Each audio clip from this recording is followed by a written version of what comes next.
in response naman to your statement sa kanya noon nung tinanong po siya, tinanong po kayo about yung claim niya po about the senators, at the end of your statement, you said just tell it to the Marines. Ang sabi po ni Vice President Duterte that your earlier, yung statement niyo po ay hindi na dapat pinapakinggan at pinapansin, dahil daw po buong mundo nakikinig sa statement niyo at nagdadala raw po kayo ng kahihiyan.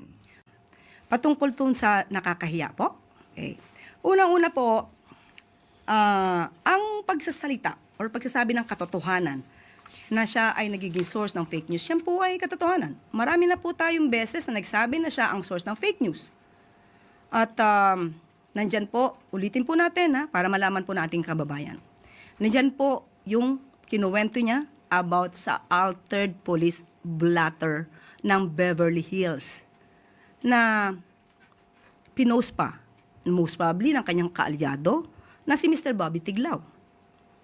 Nandyan din po ang mga AI-generated videos na napasinungalingan na at yan ay galing sa kanyang mga kaalyado, usually nanggagaling pa sa mga maisog. So, hindi po nakakahiyang magsabi ng katotohanan. Ang nakakahiya po ay umaming may kakilalang assassin at handang magpapatay ng Pangulo, ng First Lady, at ng dating House Speaker. Ang nakakahiya po ay hindi gumalang sa order ng court at manuntok ng sheriff. Bawal po yan sa batas.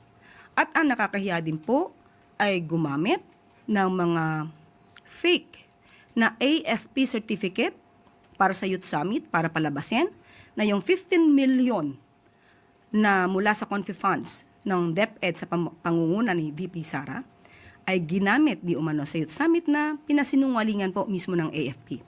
At gumamit pa ng abogado sa katauhan ni Attorney Michael Powa para mapagtakpan ang paggastos sa 15 million confidential funds. Yan po ang nakakaya. At ang isa pa po, sabi po niya ay nakakaya tayo sa internationally, mas nakakahiya po yata ito. Dahil ito mismo ay na-news.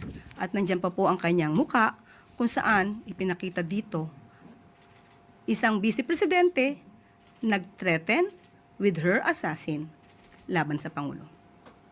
Mas nakakahiya po ito.